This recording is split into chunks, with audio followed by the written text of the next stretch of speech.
Hello, Brick Sculptors, and welcome back to Brick Sculpt. This is Chris, and today we have a showdown. Now, if you watch my videos, I just did an entire video going through very quickly on different hinge types and turntables. This video, we're going to compare some of them. I've got 4 very similar yet very different hinges here, and we're going to decide which one is the best. Let's go ahead and meet our contestants. First off, we have the youngest contestant in this competition at 10 years of age, coming out in 2014 and still current today. We have the ball and socket hinge, part numbers 11418 and 22890. Next up, at the age of 16, coming out in 2008 and still current today, we have the bar and clip, part numbers 60478 and 603868. At 22 years of age, coming out in 2002 and still current today, we have the ratchet, part numbers 44301 and 44302. And last, we have our resident senior at age 43, coming out in 1981 and retiring in 2006, the finger joint, part numbers 4275 and 4276. Now that you've met our contestants, what I want you to do, pause this video, and I want you to go in the comments and tell me which one of these you think is the best hinge. And then at the end of the video, I want you to go back to your comments, leave a comment on your comment saying if I change your mind on anything, if you totally agree with everything I said, or any points where you think I went wrong. Because there's going to be a lot of opinions in this video, and I can't wait to hear what you guys think about them. And after you've left those comments, go ahead and like and subscribe, because we are so close to 10,000 subscribers, and I cannot believe it. I have the best fans on earth. You guys are awesome, and I want to keep this thing going. So go ahead and like and subscribe, because that is the best way to support the work that I'm doing here. All right, on to our competition. So I have put together a little scoreboard here to show what we're going to judge these hinges on.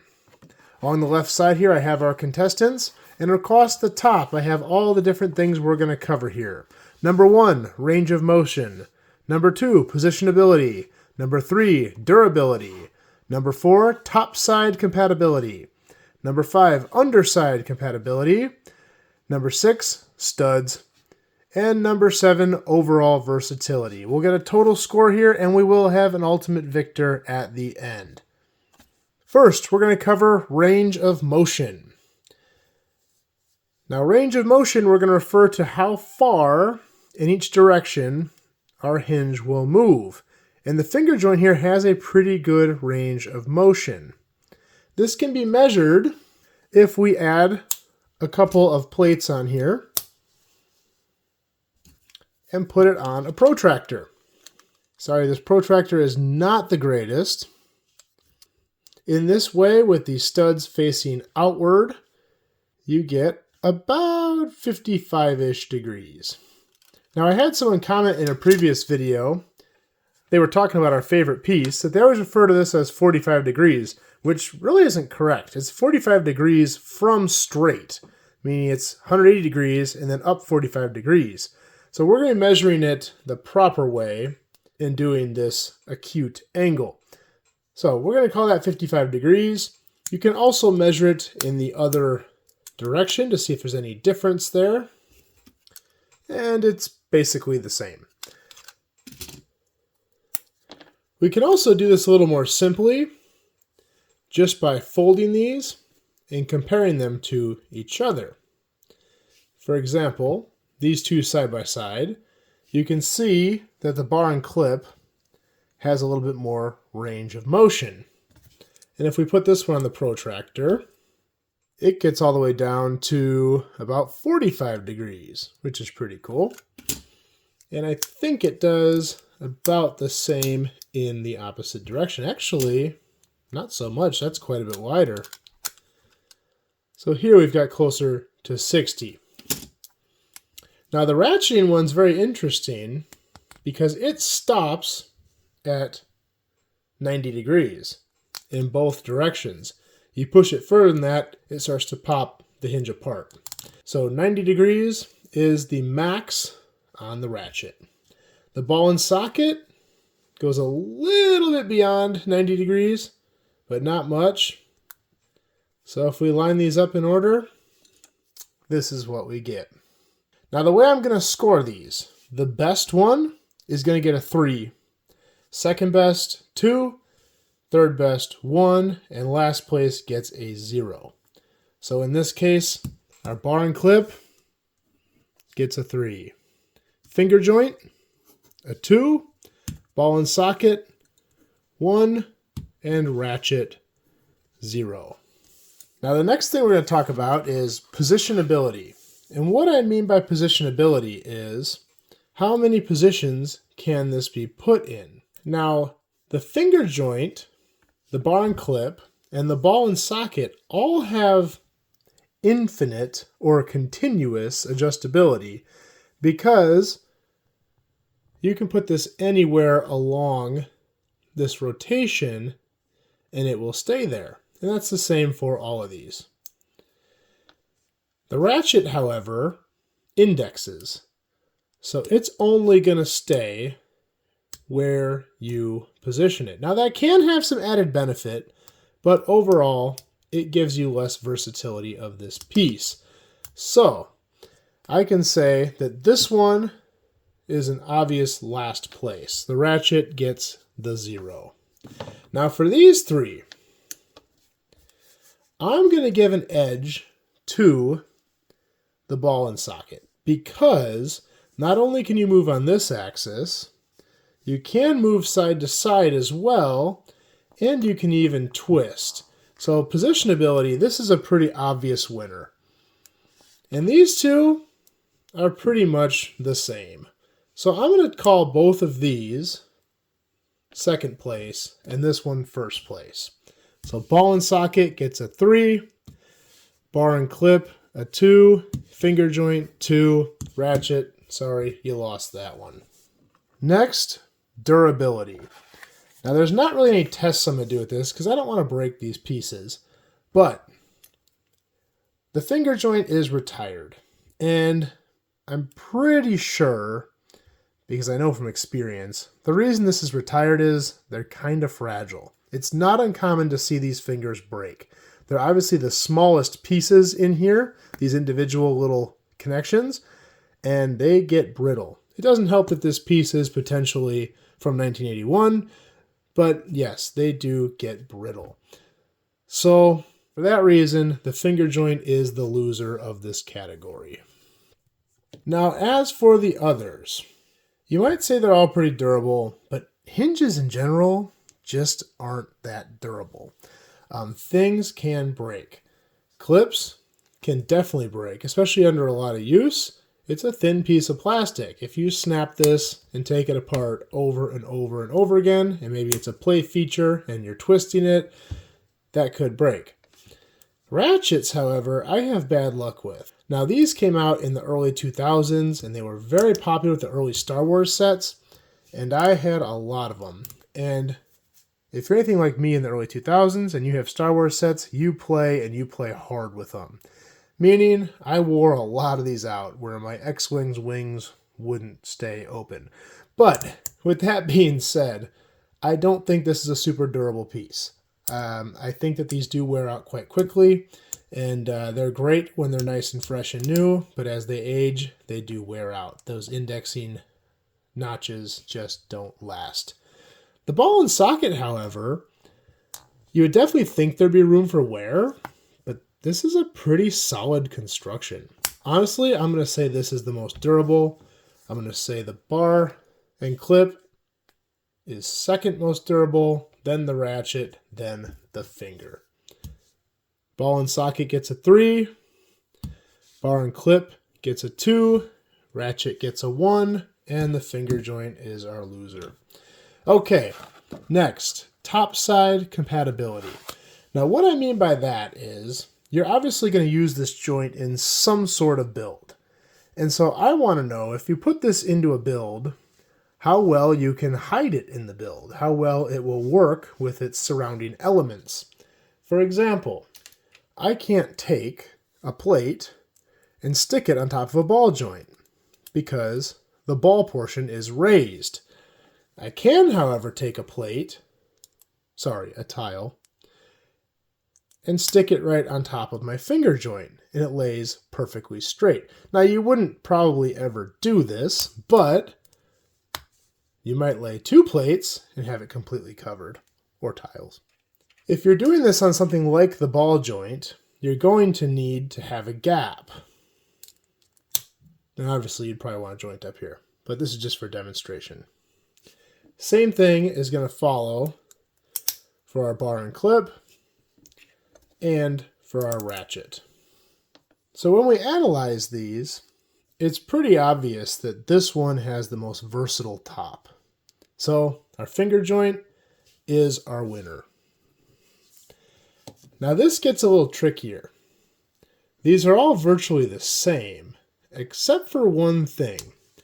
The ball and socket has recessed studs. The others do not. So you potentially could do a different type of attachment on this, giving this a slight edge on topside compatibility. So I am going to give second place to the ball and socket. That leaves these two in third place. They're each going to get 1 point.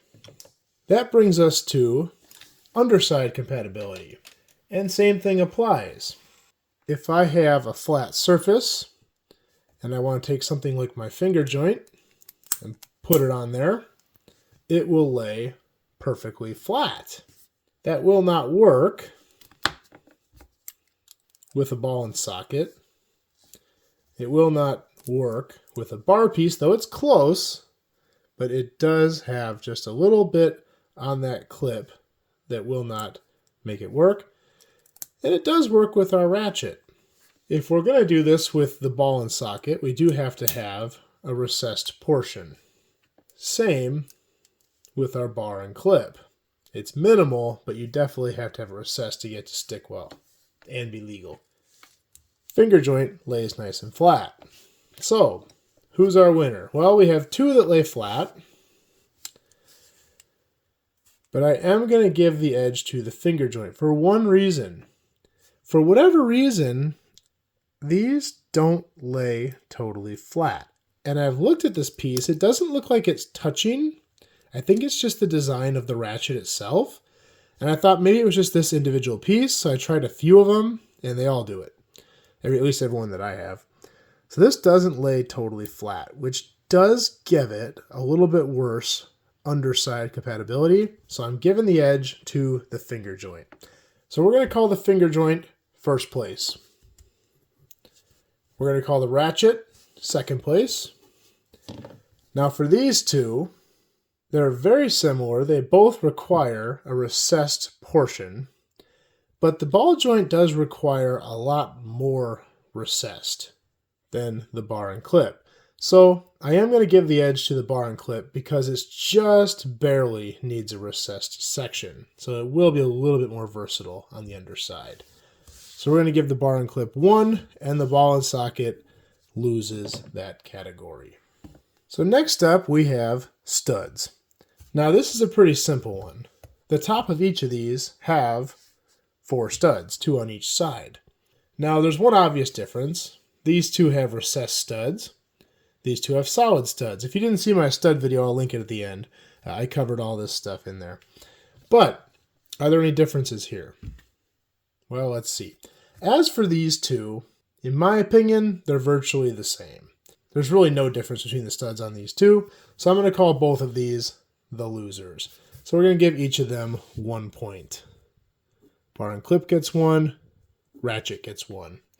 Now with these two, the studs are virtually the same as well. But because of the nature of the pieces, you can do one connection with this piece that you really can't do with this one. And that is using the recessed studs as a jumper. So they both will connect like this. But with this one, because you have nothing overlapping in the middle, you can connect it on the anti-studs here in the bottom, just like that. And you might say it's kind of a useless technique, but it really isn't. I use this all the time. This is one of my favorite ways to make handrails, because you can connect them on the jumpers, making that gap basically non-existent, and then you can rotate this to make a handrail, a really nice looking handrail. So that is an extra connection. On this one, you can't do that because it's going to overlap with the joint. So for that reason, the finger joint is going to get an edge. And we're going to call that first place, ball and socket second, and these two third. So last but not least, we need to talk about overall versatility. And this is kind of a complicated one because this is going to cover lots of different usages of these pieces. So I'm going to show you some examples for each of them. First of all, the ratchet. Now there's lots of pieces that work with these ratchets and lots of different techniques you can do with these ratchets. For example, you can do stud reversal. Probably not the best piece for stud reversal, but you can definitely do stud reversal. You can use it in a jumper fashion, where you go from 2 studs down to 1 stud in the middle. They have a piece that works with it that allows it to fold flush. And it's not exactly the same. I don't know if they make a thin version of this or not, but I don't own them if they do. But they do have ones that are double-sided, so you can link them in a chain fashion. Now, as for the finger joint, it has a lot of the same techniques. You can stud reverse it. And this actually is a good stud reversal because of the topside and underside compatibility. You can click things directly on either side of this and not have to worry about what's in the middle. You have a piece that allows it to fold flush. You have some of these that you can make them link in a chain. And they do make a jumper type version as well, going from 2 studs to 1 stud. With our ball and socket, you can do stud reversal. Probably not the best stud reversal piece, but you could do it. They have a double-sided version that you can link in a chain, and they do make a jumper version as well. On top of that, with versatility, this has lots of different angles you can do with it. You can twist it, angle it, all kinds of stuff. This is a very, very versatile piece. And last we have the bar and clip. Now the bar and clip will do a lot of the similar techniques as well. Stud reversal, jumper. If you stretch the imagination a little bit, and use more pieces, you can make it fold flush. You can kind of link them in a chain. You would have to use multiple pieces. I don't believe they make this in a clip on one side, bar on the other, although that would be a great piece. I should add that to my next pieces Lego needs to make video. You can do a short version of it too. So lots of different uses for bar and clip. Now, how are we going to pick a winner here? I think right off the bat, the least versatile is the ratchet. Just my opinion. In building with these, I use the ratchets the least. I find that they're not the most forgiving joints. They are good for some things. I think the finger joint is probably the second least versatile. And now we have 2 very versatile pieces here. This one's obviously very versatile just because of the amount of movement it has. There's so many different things you can do with this. You can twist them 360 degrees. Lots of stuff there. But I'm going to give the edge to the bar and clip for one reason. With this piece, if you take it apart, each of these on their own can do so much stuff. There is a whole galaxy of pieces that are compatible with these. If you take these apart, there is a very few select pieces you can use with these 2 ends. Same thing goes for both of these. So for that reason, just overall versatility, the bar and clip definitely wins because this can be used with so much stuff. So bar and clip is our winner, and ball and socket is second. Oops, this is supposed to be a 1. This is supposed to be a 0. Okay, let's go ahead and do some math here. Oh, wait, I'm supposed to use a pencil for math. It's got smooth sides now, isn't that cool? All right, 2, 4, 5, 6, 7, 8, 9, 10, 11, 12, 13, 14 points for our finger joint. 1, 2, 3, 4, 5. 5 points for our ratchet. 3, 4, 5, 6, 7, 8, 9, 10, 11, 12, 13. 13 points for our bar and clip. 1, 2, 3, 4, 5, 6, 7, 8, 9, 10, 11, 12, 13. And 13 points for our ball and socket. The winner, finger joint. And honestly, I agree with this. I know this piece is old. I know it's outdated. I know it's retired. But in these pieces, this is definitely my favorite piece. Not for every application. There are plenty of times I'd rather use bar and clip. There are plenty of times I'd rather use ball and socket. Ratchets aren't really my thing. But I like this one the best. I wish it was still current. I wish it had all kinds of colors in it. I wish it was more available. But it's not. And the main reason I absolutely love this piece is these two categories right here. Topside compatibility and bottom side compatibility. In mocks, this is so much easier to use than these other joints. Well, that's just my opinion. I'll be curious to see what you guys came up with. And like I said, let me know in the comments if you agree with me or if you disagree or why you disagree. And that's all I got for you this time. If you like these videos, please like and subscribe. I'm going to do more just like this in the future. And we will see you next time.